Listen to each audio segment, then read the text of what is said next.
अस्सलामुअलैकुम my YouTube student, welcome to my channel. I hope आप लोग ठीक होंगे। आज हम डिस्कस करने वाले हैं केमिस्ट्री के चैप्टर नंबर 1 का टॉपिक 15.1 एवोगाड्रोस नंबर, जो कि इम्पोर्टेंट है और 80% बोर्ड में आ चुका है। तो टाइम वेस्ट किए बगैर स्टार्ट करते हैं लेक्चर। फर्स्ट हम इसकी डेफिनेशन पे बात कर लेते हैं। Avogadro's number is a collection of 6.02 multiply by 10⁻23 particles. अच्छा, पार्टिकल्स में आ जाते हैं atoms, molecules and ions. Okay, इस वैल्यू को जानने से पहले और डेफिनेशन के बारे में मज़ीद डिस्कस करेंगे हम बाद में। पहले हम प्रीवियस लेक्चर मींस सब्सटेंस के लेक्चर को ज़रा दोबारा रिवीजन कर लेते हैं। अच्छा, सब्सटेंस होता है pure form of matter. Matter की प्योर फॉर्म को कहते हैं सब्सटेंस। सब्सटेंस है हमारे पास, ठीक है। एलिमेंट एक हमारे पास सब्सटेंस है। ओके, ये क्या है हमारे पास एक सब्सटेंस। अब एलिमेंट हमारे पास बना होता है एटम से, ठीक है। ये हमारे पास एक बोतल, ठीक है, जिसके अंदर है वाटर, ठीक है, जिसके अंदर क्या है वाटर। ये क्या है हमारे पास H2O। अब वाटर बना होता है मॉलिक्यूल से।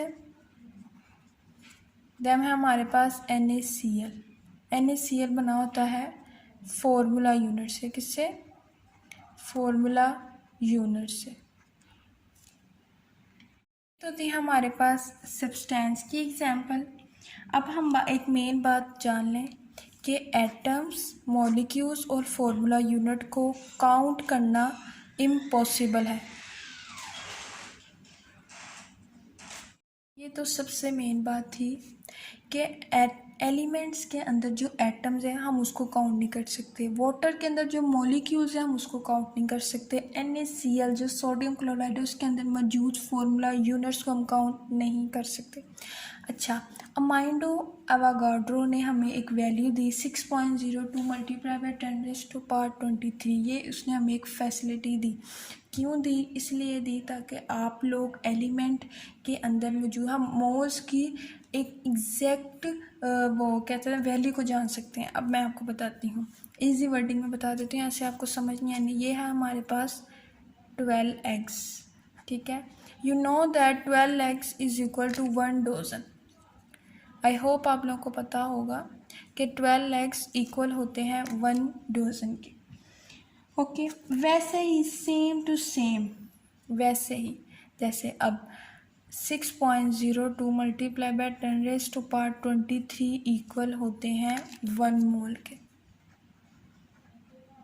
अब मेरा आपसे क्वेश्चन है, क्या आप मुझे इस क्वेश्चन का आंसर दे सकते हैं कि 1 मोल ऑफ एटम्स, या आप कार्बन एटम भी कह सकते हैं, कितने होते हैं या किसके इक्वल होते हैं? 1 मोल ऑफ वाटर किसके इक्वल होते हैं? देन 1 मोल ऑफ NaCl किसके इक्वल होते हैं? ऑफ कोर्स आप लोगों को मैंने बताया है ये इक्वल होंगे 6.02 मल्टीप्लाई बाय 10⁻23। ओके, ये इसका आंसर है। जैसे कि मैंने आपको बताया 1 mole is equal to 6.02 multiply by 10⁻23। अगर 12 एक्स क्या मतलब 12 कोई भी फ्रूट ले लें, आप उसको कहेंगे ना कि ये 12 वो है बनानाज हैं या 12 मैंगो हैं, तो वो किसके इक्वल होंगे? 1 डोजन। वैसे ही 1 mole is equal to 6.02 multiply by 10⁻23। इसकी थोड़ी सी फर्दर एक्सप्लेनेशन करते हैं। वो क्या है? वो ये है कि मैं आपको जो बताने लगी हूँ वो ये है कि एक नंबर ऑफ एटम्स कितने मौजूद होते हैं मोलिकुलर कंपाउंड में। मींस कि एक मोलिकुलर कंपाउंड है उसके अंदर कितने नंबर्स ऑफ एटम है, ठीक है। और एक आयनिक कंपाउंड है उसके अंदर कितने आयन्स हैं। एग्जाम्पल लेते हैं, अब बात करते हैं पहले मॉलिक्यूल्स की। H2O ये हमारे पास क्या है? मॉलिक्यूल। एक हमारे पास मॉलिक्यूल है। अच्छा, अब मैंने आपको बताना है कि इसके अंदर कितने नंबर्स ऑफ एटम्स हैं। ये एक मॉलिक्यूल्स है, हमने इसके अंदर बताना है कितने नंबर ऑफ एटम्स हैं। अब हाइड्रोजन का पास है 2, हाइड्रोजन है 2 एंड ऑक्सीजन है 1। ओके, आपने लिखा 2 मल्टीप्लाई बाय 6.02 मल्टीप्लाई बाय 10⁻23। आप इसको इसके साथ मल्टीप्लाई करेंगे, ठीक है। आपको मल्टीप्लाई करने पे आंसर जो मिलेगा वो हो गए इसके अंदर हाइड्रोजन के अंदर कितने नंबर्स ऑफ एटम्स हैं, ठीक है। इसके अंदर होंगे 1 मोल ऑफ वाटर, मुझे लगता है इसके अंदर होंगे 1 mole of water, means answer होगा 6.02 मल्टीप्लाई बाय 10⁻23। ओके, लेकिन फिर भी आप कर लें, मेरी मिस्टेक हुई तो आप मुझे बता देना। अच्छा, अब है कि एक आयनिक कंपाउंड के अंदर कितने नंबर्स ऑफ आयन है।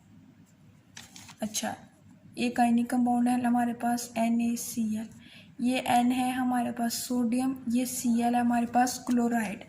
अब Na का क्या होता है, मीन्स सोडियम का होता है 1, ठीक है, और क्लोराइड भी हमारे पास कितने हैं 1। अब आप इसका खुद ही कर लें कि आप 1 को मल्टीप्लाई करें 6.02 मल्टीप्लाई बाय 10⁻23, दैन ये भी हमारे पास 6.02 मल्टीप्लाई बाय 10⁻23। मुझे लगता है कि इसका आंसर होगा 12.04 मल्टीप्लाई बाय 10⁻23। अगर मेरी कोई मिस्टेक है इस टॉपिक में, इस क्वेश्चन में, तो प्लीज़ आप मुझे बताना, लेकिन मुझे लगता है कि ठीक है। तो ये था एवोगाड्रोस की पूरी जर्नी। होप आप लोगों को लेक्चर समझ आया होगा। अगर आपको लेक्चर समझ आया है तो please like, share and subscribe my channel, hit the bell icon for notification, ताकि मैं ऐसे ही वीडियो अपलोड करता हूँ और आपको सबसे पहले मिल सके। अच्छा, अगर इस टॉपिक में अगर आपको कोई कन्फ्यूजन हो या मेरे से कोई मिस्टेक हो गई तो प्लीज़ टेल मी, मैं ज़रूर कोशिश करूँगी कि वो मिस्टेक दोबारा ना हो। और अगर आपको कोई भी क्वेश्चन पूछना हो तो आप कमेंट सेक्शन में मुझसे पूछ सकते हैं, इंशाल्लाह मैं आंसर ज़रूर करूँगी। तो तब तक के लिए अपना बहुत ख्याल रखें, मुझे दुआ में याद रखें। अल्लाह हाफ़िज़।